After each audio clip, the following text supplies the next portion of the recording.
You got Boogie G Motorsports. Peace. Today we've been all in and all active. You know what I mean? We're glad to see everybody. Got Speeding with Bino in the house. That's right. That's right. We got him in. We're looking at his 5.3. It's coming on real pretty, real nice. Y'all take a look at that. Y'all take a look at that. Look at that. Look at that. It's coming on. It's coming on. Hey, it look like a mini me over here. See this mini me over here?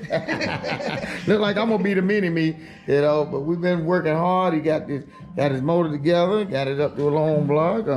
Got the 351 Cleveland. It's on the stands now, and we're ready to take it down. And then we got the 350 over here, the double hump, and we're gonna see get it all put on the stands and ready to go.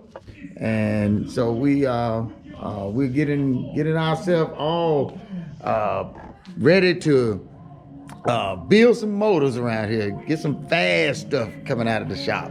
We're glad y'all with us. Comment, subscribe to the channel. You got Boogie G Motorsports. We'll see you. Peace.